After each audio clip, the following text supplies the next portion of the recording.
Alors bonsoir chers téléspectateurs, nous nous retrouvons pour votre émission Zoom sur. Ce soir, nous mettons la lumière sur un projet ambitieux, mais aussi très vital, la Caisse nationale de solidarité en santé, connue sous le nom de la CNAS. Dans un pays où la grande majorité de la population active, notamment celle évoluant dans le secteur informel, n'a pas accès à la couverture de santé, la création de la CNAS marque un tournant historique, donc porté par la volonté du président de la République, Mohamed Ould Cheikh Al Ghazouani, et mise en œuvre sous la tutelle du ministère de la Santé. Cette caisse vise à garantir aux citoyens, où qu'ils se trouvent et quel que soit leur revenu, un accès équitable aux soins de santé essentiels sans risque de précarité financière. Alors nous en parlons et pour en parler ce soir, nous avons avec nous Dr Ahmed El Farra El Mekki, directeur des opérations de la CNAS, mais également avec nous Madame Mariette Ba, chargée de la communication et de l'événementiel de la CNAS. Bonsoir. Merci beaucoup de vous joindre à nous ce soir pour parler de la CNAS. Alors la première question vous sera adressée, Dr Ahmed. La CNAS est aujourd'hui une réalité sur le terrain dans plusieurs wilayas. Pouvez-vous revenir un peu sur la genèse de ce projet et qu'est-ce qui a poussé vraiment, quels sont les objectifs de ce projet, les objectifs initiaux fixés dès sa création? Donc, merci de prime abord. Donc, je tiens à remercier la télévision nationale de nous avoir donné cette chance de parler d'un programme assez ambitieux et phare, donc, tel que la CNAS. Comme vous avez dit donc à l'introduction, la CNAS est une caisse nationale pour l'assurance maladie, a été créé conformément donc au programme du président de la République, son Excellence M. Mohamed Ould Cheikh Al Ghazouani, et pour couvrir tous les secteurs informels. Donc si je dis ici le secteur informel, c'est-à-dire les gens qui n'ont pas vraiment donc un revenu régulier et qui ne disposent pas vraiment donc des contrats de travail stables. L'objectif principal de cette caisse est vraiment d'assurer un accès à toute la population à des soins de qualité et aussi donc sans barrière financière bien sûr, donc et aussi renforcer le financement des secteurs publics sanitaires pour qu'ils donnent une offre vraiment donc des soins décents pour la population. En ce qui concerne la jeunesse, je vais revenir un peu sur la jeunesse comme vous avez demandé. Cette caisse a été créée par un décret en septembre 2022 et quelques mois donc après, on a commencé l'activité. Vraiment, c'est un temps record parce que dans les pays de la sous-région, donc généralement donc les années de préparation prennent vraiment donc 2 ans ou 3 ans. Mais vraiment, donc, on a travaillé pour qu'on puisse démarrer vraiment donc, en temps record parce que vu la situation urgente, et on a commencé donc après quelques mois, donc le 13 septembre 2023, donc et 2 mois après, donc on a commencé la prise en charge des patients de la CNAS. Donc, et aujourd'hui, vraiment, donc, le système donc, est devenu une réalité, comme vous avez dit à l'introduction, et un système donc, assez rodé. Donc, voilà donc, en quelque sorte la genèse de la CNAS. Ok, pour parler de la communication, qui est un secteur quand même qui est assez important pour la CNAS, je pense, parce que vous parlez vraiment du secteur informel qui est pas toujours facile pour atteindre. Vous gérez, Madame Ba, la communication. Pour les citoyens, par exemple, du secteur informel qui souhaitent s'inscrire, quels sont les canaux d'enregistrement aujourd'hui disponibles sur le territoire national? Merci Ndeiso pour cette invitation. En fait, la CNAS a mis en place un dispositif qui est accessible à toute la population souhaitant adhérer à la CNAS. Dans notre zone d'intervention, nous avons mis en place 3 antennes d'adhésion au niveau de Nouakchott, notamment Tafra Zaina, Dar Naïm et Sebra. Et au niveau de Brakna, nous avons aussi 3 antennes d'adhésion, à savoir Aleg, Bababé et Bogué.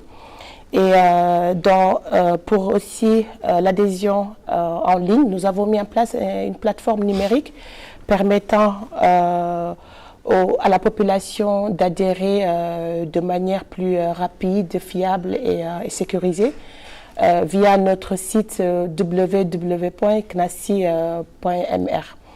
Et nous avons notamment des guichets dans les 9 communes de Nouakchott pour faciliter un peu les adhésions et qui est aussi en proximité avec les populations, les citoyens dans ces communes-là. Et nous avons notamment mis en place une plateforme numérique de prise de rendez-vous, MiAdi, qui facilite la population selon les créneaux de disponibilité pour faire leur adhésion facilement avec une prise de rendez-vous facile et simple. Voilà. Donc nous avons aussi un dispositif qui est très important, c'est le renouvellement des adhésions. On travaille avec les banques, le paiement, pour faciliter un peu le paiement mobile avec Bankili et Masrivi, pour ceux qui souhaitent renouveler directement leur adhésion. Ils peuvent le faire à partir de leur téléphone via Bankili ou Masrivi. Voilà, c'est le dispositif que nous avons pour faciliter un peu la population d'adhérer et renouveler leur adhésion à la CNAS. Et Madame, diriez-vous que ça marche aujourd'hui, la CNAS? Vous avez une forte adhésion? Oui. Les gens comprennent vraiment l'importance de ce qui se passe? C'est ça. En fait, comme je l'ai si bien mentionné, le secteur informel, c'est un secteur qui est un peu complexe, d'autant plus que c'est une assurance maladie qui n'est pas du tout connue par les Mauritaniens, donc c'est nouveau chez eux. Donc au niveau de la communication et du marketing social, nous avons mis en place des stratégies pour atteindre notre cible. Et je pense qu'on va y revenir pour apporter plus de détails dans ce sens. Quand je dis ça, parce que nous avons, vous parlez de la CNAS, nous avons la CNAM. Donc c'est quoi la différence aujourd'hui? Quand nous parlons de CNAM, de CNAS, est-ce complémentaire? Est-ce que la CNAS s'adresse plus à des populations plus exclues sur la couverture sanitaire?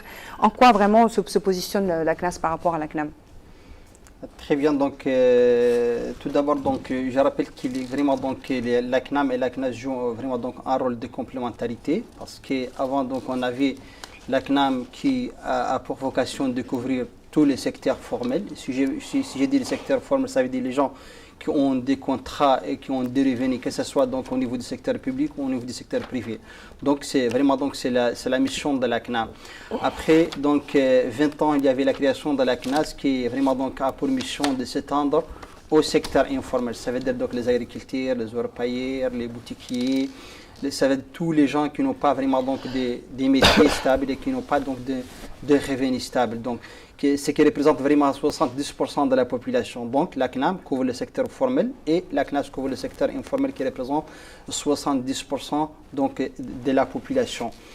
Donc la mise en place de la CNAS va accélérer ce qu'on appelle la couverture sanitaire universelle.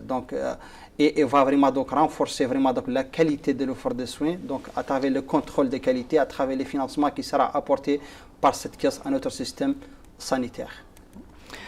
Les deux caisses, bien sûr, sont sous la tutelle vraiment du ministère de la Santé. Mais assez complémentaires quand même pour assez complémentaires parce que les une universalité. Exactement. Les deux caisses vont vraiment vont se converger jusqu'à ce qu'il y ait vraiment une couverture sanitaire universelle. Donc, une partie de la population sera vraiment couverte par la CNAM et la grande majorité sera couverte par la CNAS.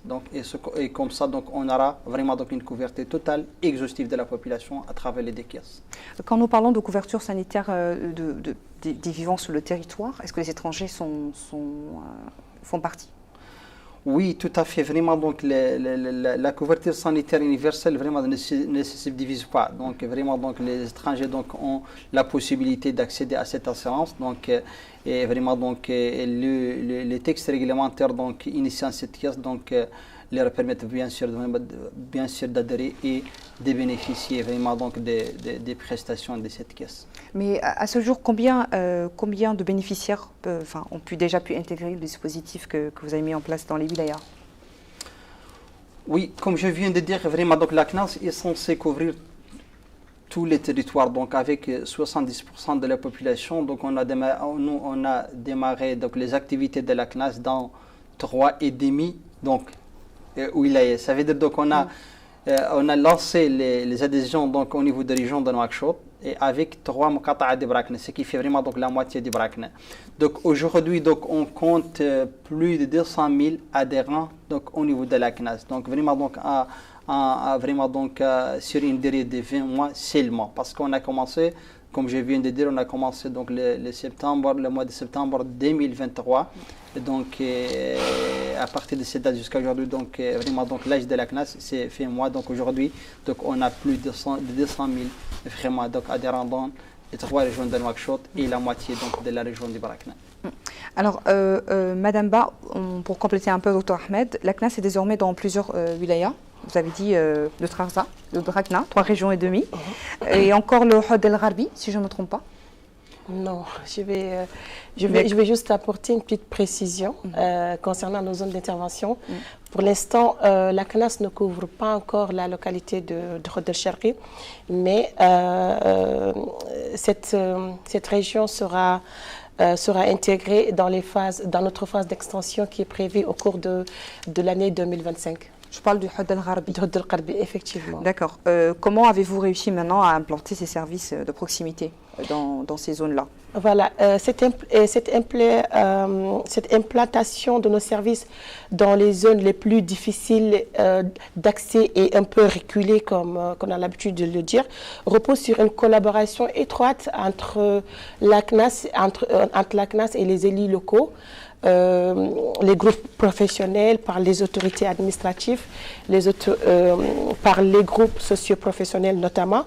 Nous travaillons en étroite collaboration avec les leaders communautaires dans nos zones d'intervention, et aussi notre dispositif du marketing social nous offre une stratégie un peu plus riche, couvrant et inclut un peu toutes les couches sociales. Maintenant, les zones reculées, comment vous faites dans les zones reculées? Comment vous faites concrètement? Voilà. Dans les zones reculées, nous travaillons avec les autorités, comme je l'ai si bien dit, par les autorités locaux, par les mairies, par les associations, par les relais communautaires, notamment nos agents qui sont déployés dans les antennes installées dans ces zones-là. Ils nous servent non seulement d'agents d'affiliation, mais aussi agents de relais pour faciliter l'information et la sensibilisation. Aujourd'hui, dans ces zones reculées, diriez-vous que la communication, c'est pas toujours simple de faire comprendre à des personnes qui n'ont jamais entendu parler d'un projet, à leur faire comprendre aujourd'hui la nécessité vraiment de s'inscrire à la CNAS, aujourd'hui l'importance d'avoir une couverture sanitaire. Je veux dire, la communication que vous avez in front of, plus rapprochée aujourd'hui avec ces populations-là, comment cela se passe? Est-ce que c'est plus facile? Est-ce que c'est plus difficile de leur expliquer vraiment l'importance de ce que vous faites? Voilà, comme j'ai l'habitude de dire, le secteur informel, c'est un secteur qui est un peu complexe, et on a un défi majeur, c'est de faire comprendre notre message, mais sauf que le besoin est réel. Et la cotisation est accessible aussi à ce secteur-là.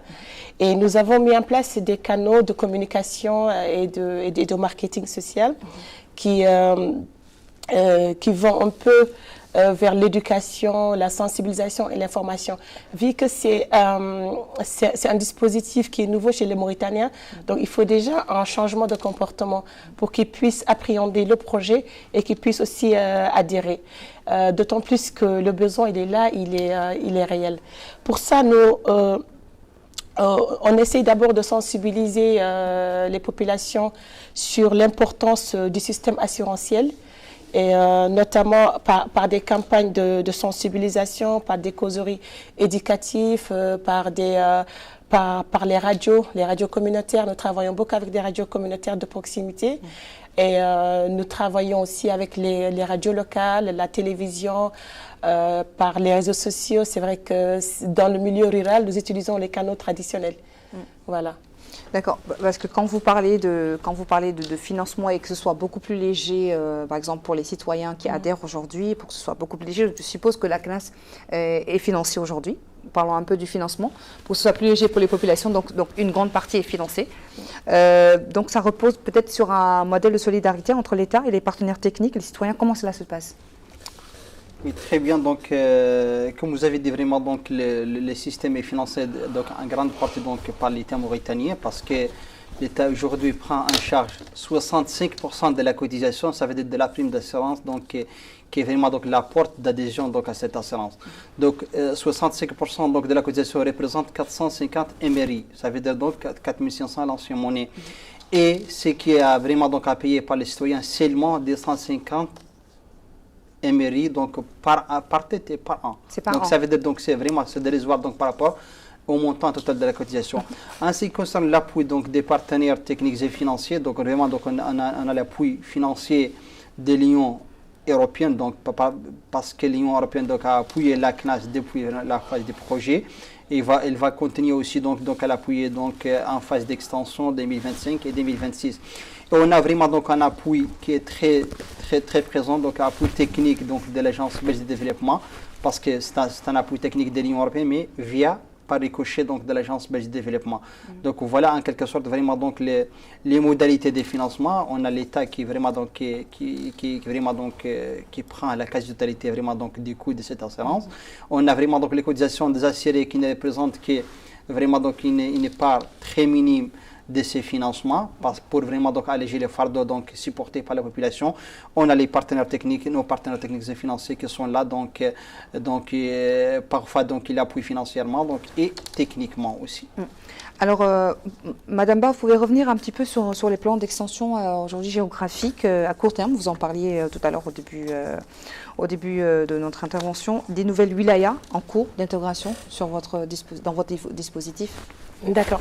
Je rappelle à ce stade de projet, la CNAS intervient uniquement au niveau de Nouakchott et de Brakna, mais au cours de cette année, enfin, je rappelle aussi que les adhésions au niveau de Nouadhibou et de Rosso ont entamé et dans les jours à venir, nous aurons à finaliser les conventions avec les hôpitaux pour que nos adhérents puissent se soigner.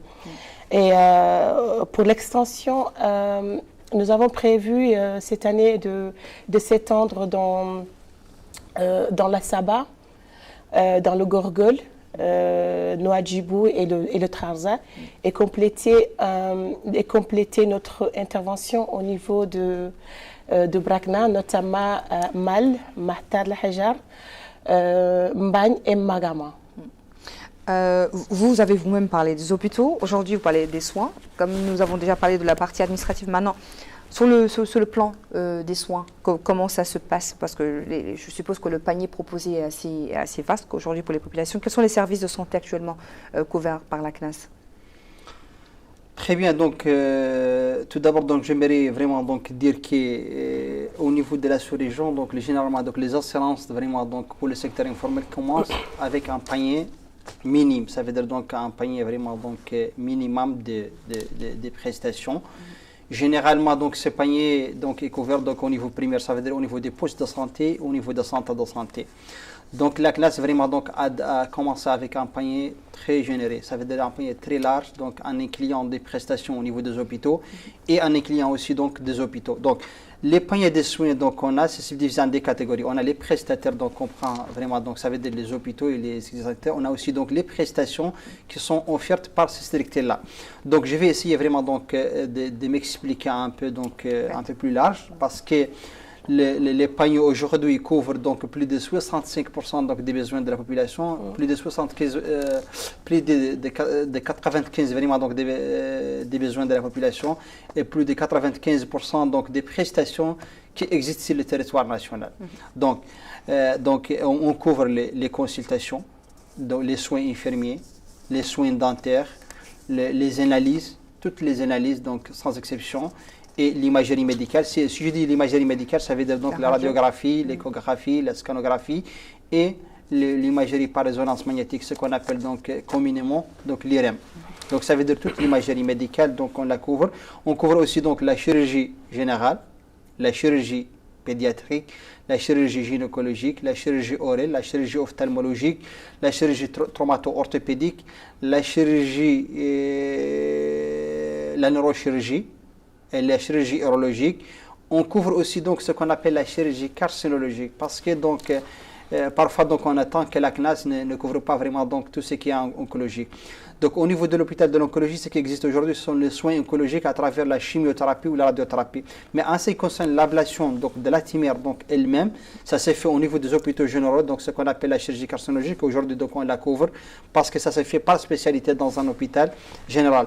On couvre aussi donc l'hospitalisation médicale. Ça veut dire donc les personnes qui ne subissent pas des interventions mais qui étaient hospitalisées, ça aussi donc on la couvre. On couvre aussi donc les complications liées à la cardiopathie donc dans les hôpitaux généraux.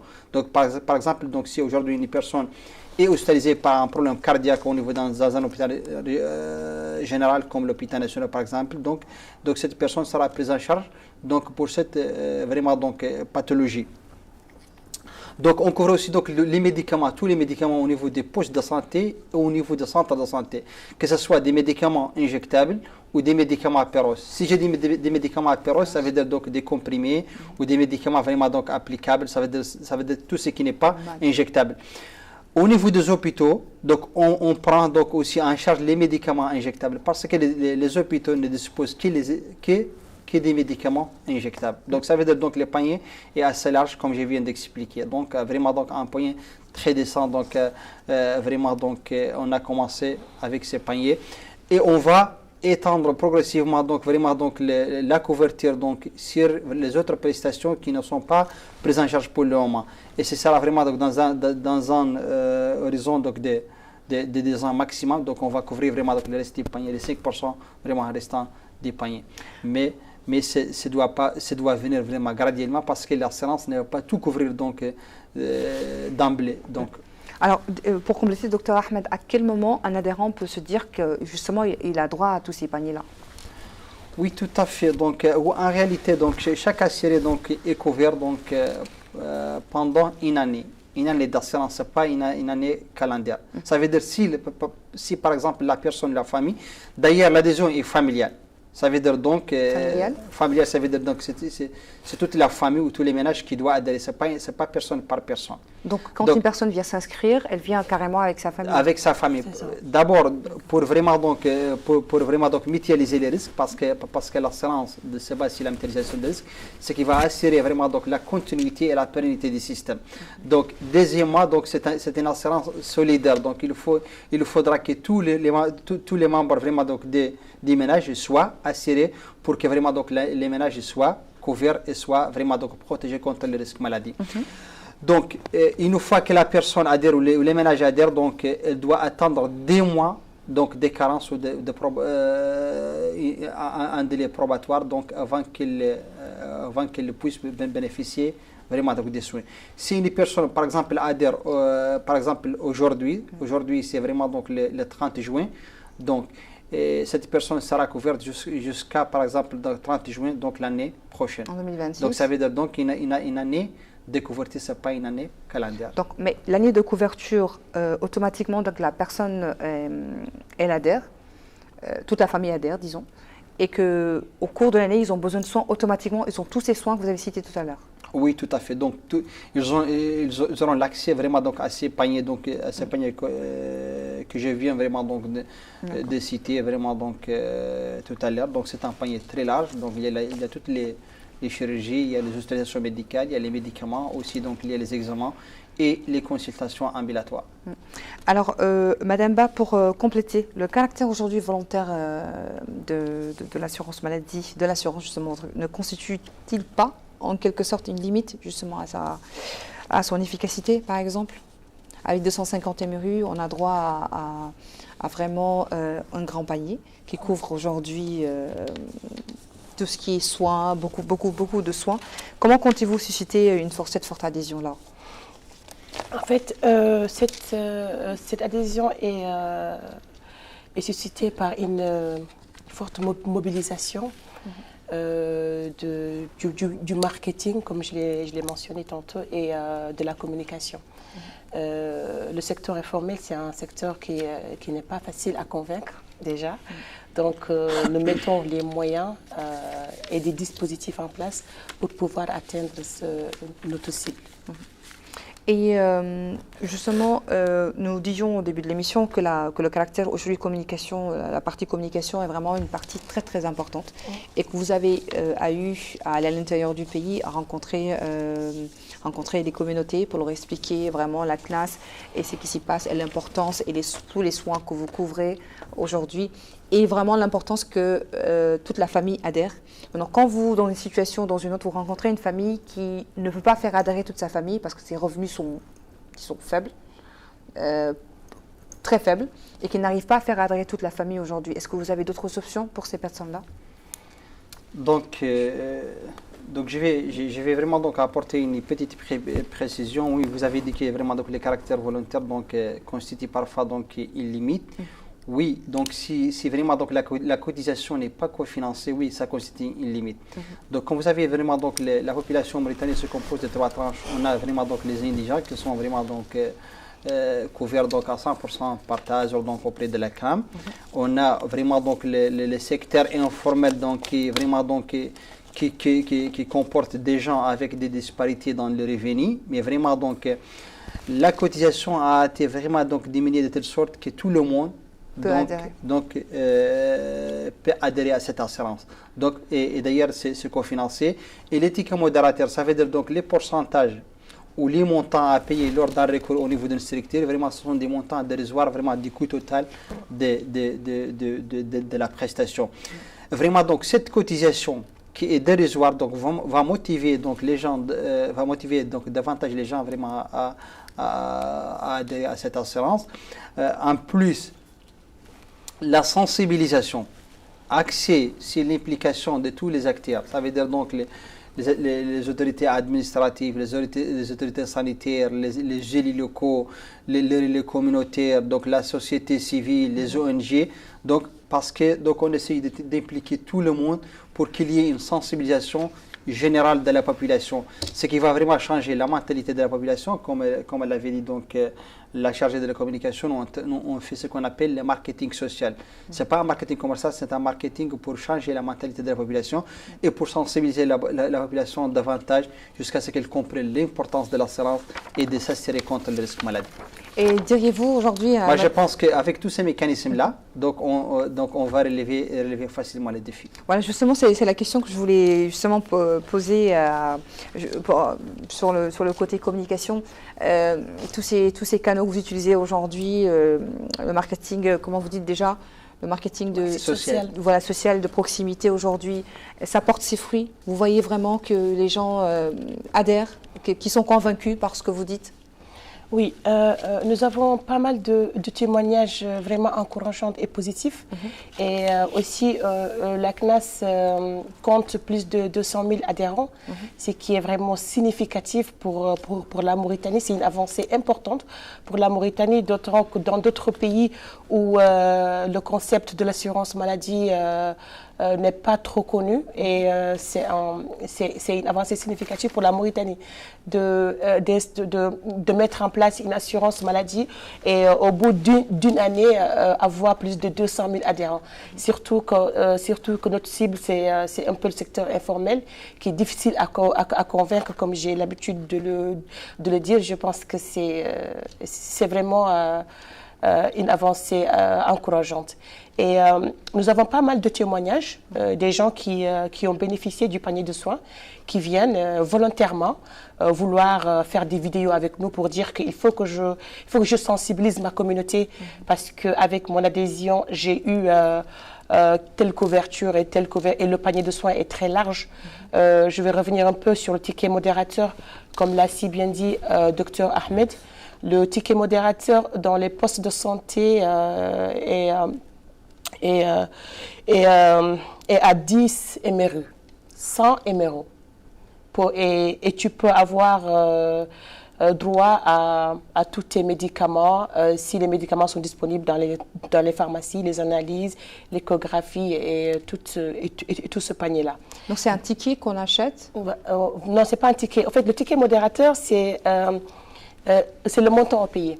D'accord. Voilà. Le montant à payer pour se consulter au niveau des postes de santé s'élève à 10 MRE.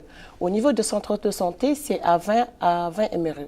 Et au niveau des centres hospitaliers, le ticket modérateur s'élève à 1100 MRE. Voilà. Donc dès que facilement on adhère à ça, on peut facilement avoir accès aux soins? Oui, en respectant la période de carence des 2 mois.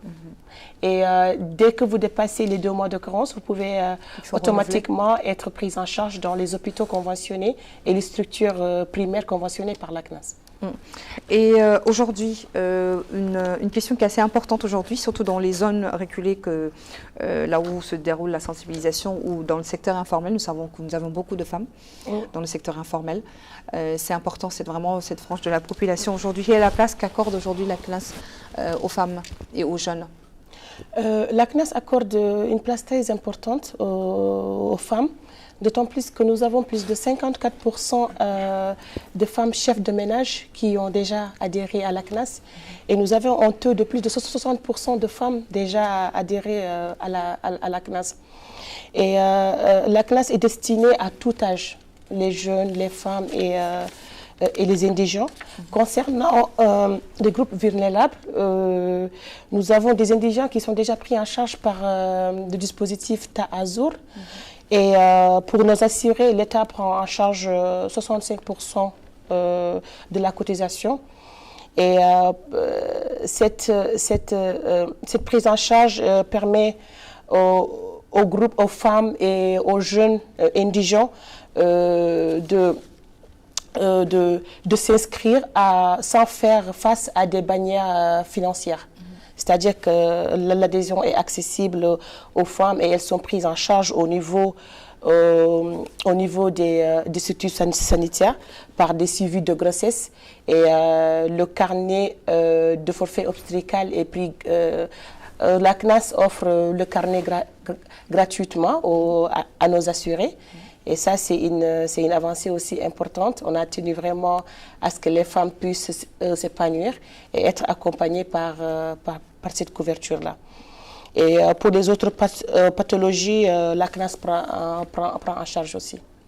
Alors, tout à l'heure, vous avez parlé des vidéos, de témoignages. La question que j'aimerais poser, c'est quel système aujourd'hui de suivi, évaluation vous avez mis en place pour mesurer aujourd'hui les performances du projet?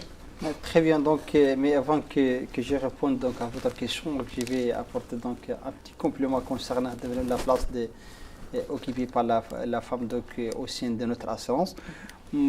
Au niveau de la CNAS, la femme donc, est totalement protégée. Ça veut dire donc que l'État avait mis en place donc, le système de forfait obstétrical qui permet aux femmes de suivre donc, la grossesse quasi gratuitement. Donc, parce qu'aujourd'hui, avant donc, la femme d'acheter les carnets à 400 mairies, donc elle peut, la femme elle pouvait faire le suivi donc, au niveau des postes de santé, au niveau des centres de santé, jusqu'à ce qu'elle soit référée dans un hôpital donc, pour des complications données liées à la grossesse. Donc aussi le continuum de soins donc, sera gratuit.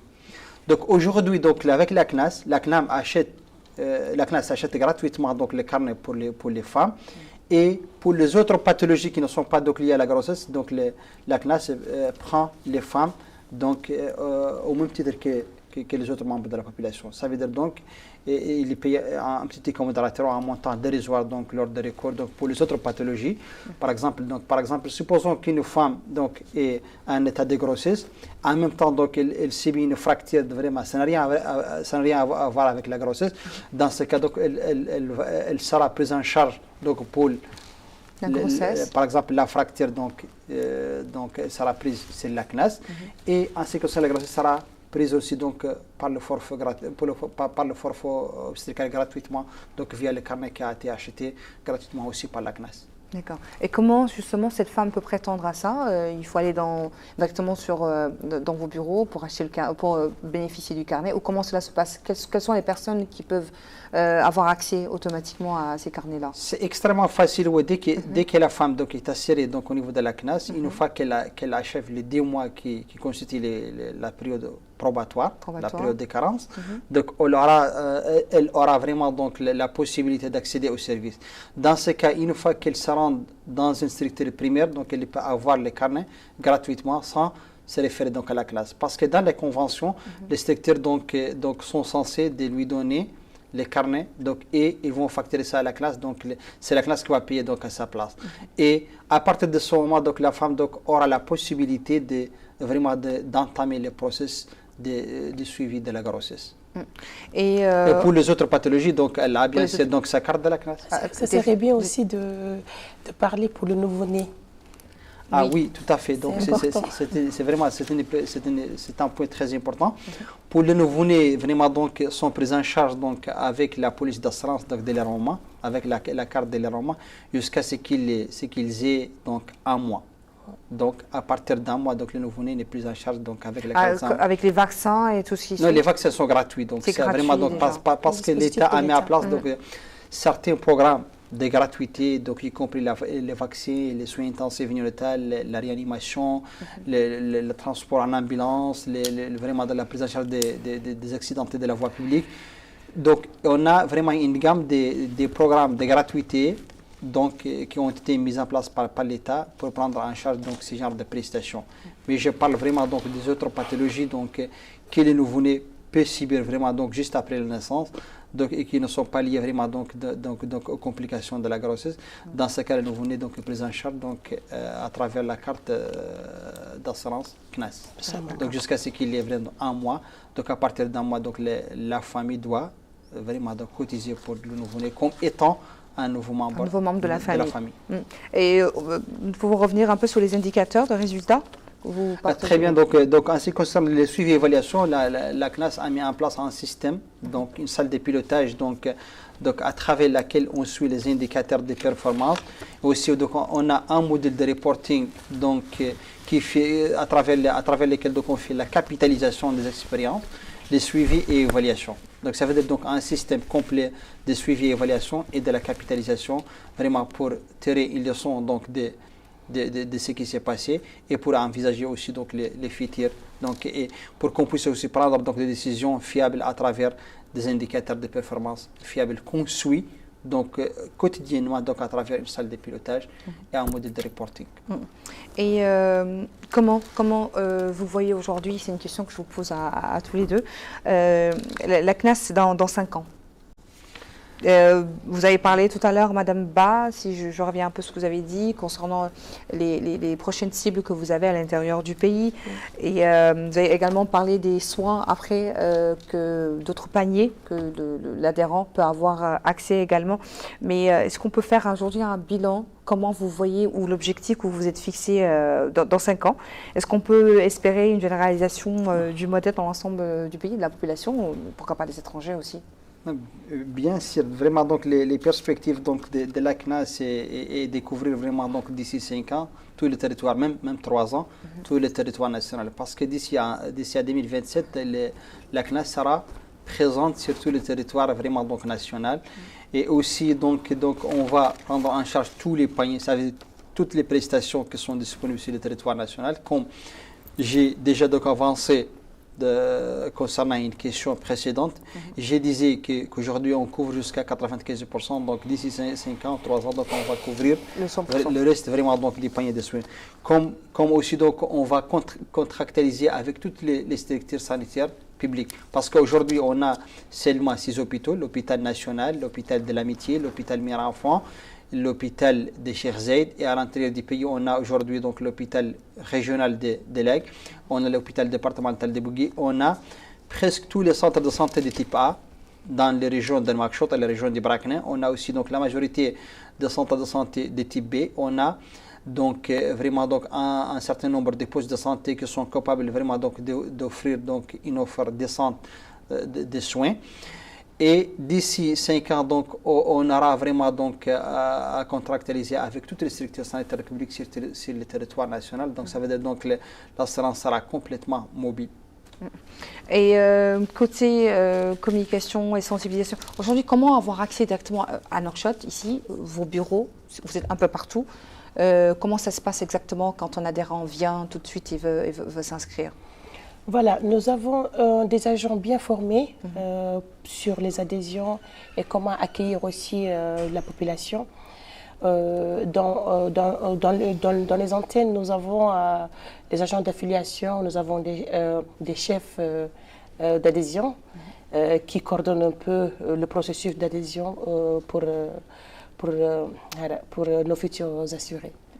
Voilà. Et je veux dire, le contact direct, comme vous avez dit, que c'est des personnes qui ne sont pas, enfin, le secteur informel n'est pas toujours facile d'accès. Est-ce que, je veux dire, quand la personne vient automatiquement pour adhérer tout de suite avec sa cotisation, comme on vous expliquait, vous avez des prospectus, langue nationale par exemple, parce que la plupart c'est des gens qui ne parlent pas forcément le français, pas l'arabe directement, le hassania, peut-être le wolof, le soninké, le poulard. En fait, au niveau de nos points d'adhésion, la majorité de nos agents parlent les langues nationales, notamment wolof, poulard et soninké. Et sur nos canaux de communication, nous utilisons toujours cette inclusion de toutes les langues nationales. Dans nos spots radio, dans nos vidéos, dans nos interviews. En fait, on est ouvert à toute la population pour une inclusion sociale et aussi à travers des caravanes médicales dans les localités. Ça, je peux dire que ça fait partie des moyens de communication au niveau rural, le plus accessible possible, parce que la demande est au niveau rural, elle est là, elle est réelle. Mais en même temps, nous travaillons avec les radios communautaires, comme j'ai bien dit, par des spots radio, et aussi au moment de l'adhésion, comme on est un peu dans l'optique du numérique, donc même les attestations de droit sont directement envoyées via WhatsApp, et nos spots audio explicatifs dans toutes les langues nationales sur le service de la CNAS, sur le panier de soins, sur le renouvellement, sont automatiquement envoyés à l'adhérent. Du coup, il n'aura pas de problème à comprendre comment il va utiliser son assurance. Voilà. Oui, c'est important cette partie, d'autant plus que quand nous parlons également des soins aujourd'hui que vous couvrez, donc il y a une forte, disons, communication aussi avec les services de santé. C'est important aujourd'hui qu'il y ait vraiment, que ce soit très fluide aujourd'hui avec vos partenaires dans le service de santé. Très bien, donc tout d'abord, je vais essayer de profiter de l'occasion pour remercier aussi donc, les prestataires de soins, nos partenaires vraiment donc, sanitaires, pour les efforts dispensés. Donc, et les débuts, donc c'est normal que les débuts soient difficiles donc, pour tout le monde, pour les prestataires et pour la classe, parce que les débuts n'est pas aussi donc, facile. Donc au début, donc, on a connu certaines difficultés donc, en termes de prise en charge au niveau des structures sanitaires. Mais vraiment, donc, rapidement, donc, on a pu vraiment surmonter ça ensemble avec les prestataires. Et je me rappelle que tout le monde, tous les personnels de la CNAS a été mobilisé pour accompagner la population et la patientèle donc, au niveau des structures. Vraiment, donc, on avait une relation très étroite donc, en termes de communication, en termes d'appui et aussi donc, de formation sur les procédures, donc, sur le processus de prise en charge donc, pour la caisse. Et aussi la direction générale donc, de la CNAS vraiment alloue une importance capitale donc, à la proximité des services à la population. C'est pour cette raison que la CNAS a adopté une organisation déconcentrée. On a par exemple donc, les agences régionales, puis on a des antennes au niveau de Mokata pour qu'on soit donc, la plus proche possible à la population. Puis on a aussi donc, des guichets dans les communes, donc ça les niveaux les plus périphériques. Et à côté de ça, donc, on a des équipes qui sillonnent, par exemple les villages pour faire la sensibilisation, pour adhérer à la population. Et aussi, c'est très important, tout cela pour vraiment donc, approcher donc, les services à la population. Et Aujourd'hui, vraiment, donc, le système est devenu donc, plus ou moins donc, rodé. Donc, comme je disais, donc, au début, il y avait des difficultés, c'est normal. Et après quelques mois vraiment donc, de fonctionnement, on a fait une enquête de satisfaction. Donc, vraiment, donc, il semblait que vraiment donc, la population est vraiment donc, est satisfaite jusqu'à 90%. Donc, on fait cette enquête périodiquement, donc ça veut dire qu'on va la faire aussi bientôt. Malgré que vraiment donc, cette enquête a été faite dans des conditions qui ne sont pas vraiment donc, adéquates parce que c'était les débuts et les prestataires n'ont pas encore vraiment assez compris le système. Et il y avait aussi donc, parfois donc, des problèmes concernant la prise en charge. Et c'est pour cette raison que déjà on rencontrait ces difficultés au début et ce qui vraiment donc a abaissé donc le résultat donc de 10% donc de la satisfaction. Et aujourd'hui on estime que vraiment donc la population donc est satisfaite vraiment donc des prestations. Donc des prestations. Mais on va vraiment donc entamer bientôt une deuxième enquête de satisfaction pour évaluer vraiment le niveau de satisfaction. À la fin de l'année. En fait, j'aimerais aussi ajouter, compléter mon collègue par rapport à l'accompagnement des prestations de soins. La CNAS a mis en place des points focaux disponibles 24 heures sur 24 pour non seulement accompagner nos adhérents pour leur prise en charge et leur faciliter un peu la prise en charge au niveau des centres hospitaliers. Et cela montre un peu la dynamique de proximité de la CNAS. Comme en fait, c'est notre créneau, c'est notre slogan en fait, être toujours à proximité de la population, les accompagner pour qu'ils puissent se soigner, pour qu'ils puissent avoir un accès facile en santé sans pour autant être confrontés à des difficultés. Financière. Aujourd'hui, quel est le message, nous sommes en ligne, quel est le message aujourd'hui que vous aimeriez faire passer aux populations, aux Mauritaniens qui nous regardent et aussi même aux étrangers aujourd'hui pour avoir accès à vos services et justement pour dépasser toutes ces difficultés-là, on va dépasser le stade de 90% et être à 100% ou même 120%. Ouais. Moi, je lance un appel solennel à toute la population mauritanienne.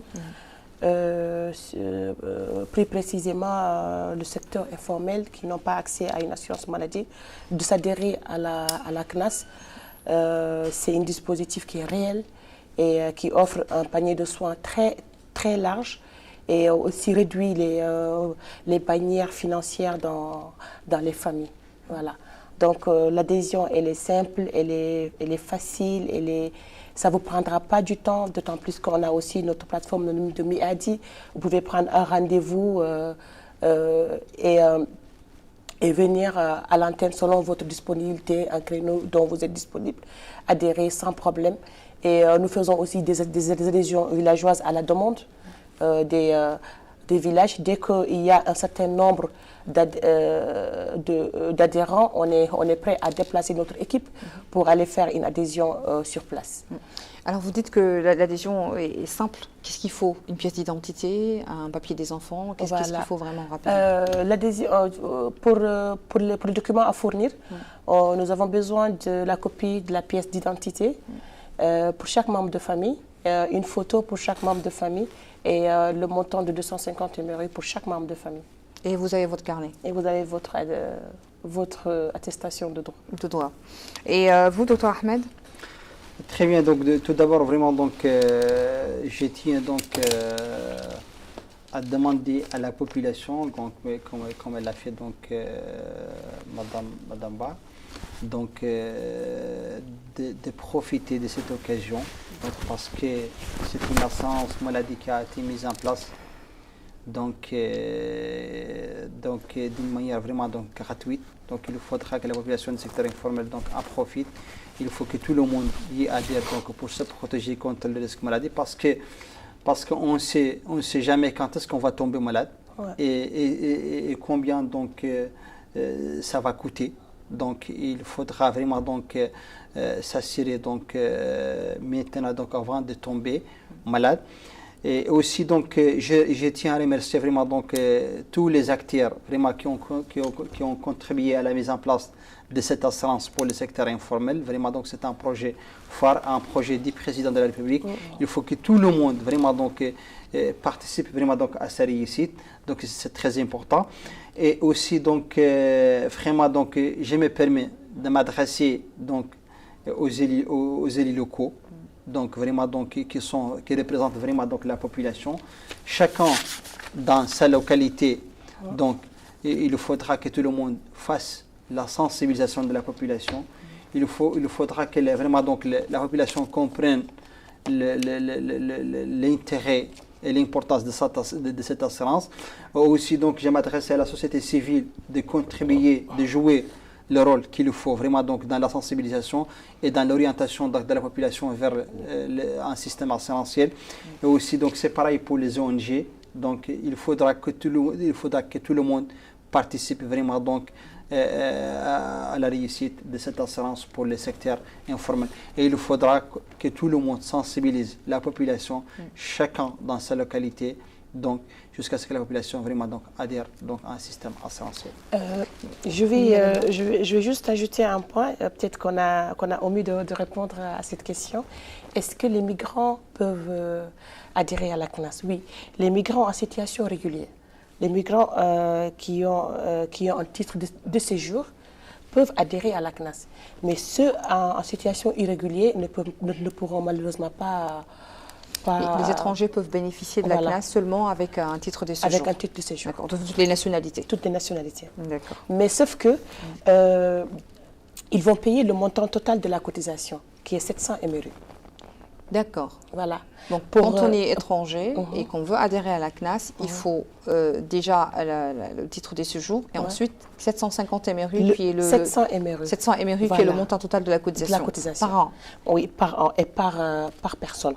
Par contre, pour le citoyen mauritanien, sa cotisation annuelle s'élève tout simplement à 250 MRU. Parce que l'État prend en charge les 65% et l'assuré prend en charge le reste. Et pour les étrangers, c'est eux qui payent la totalité de la cotisation, qui s'élève à 700 MRU. 700 MRU. Mais merci beaucoup, vraiment. Merci Dr Ahmed El Faraj El Meki. Je rappelle que vous êtes le directeur des opérations CNAS.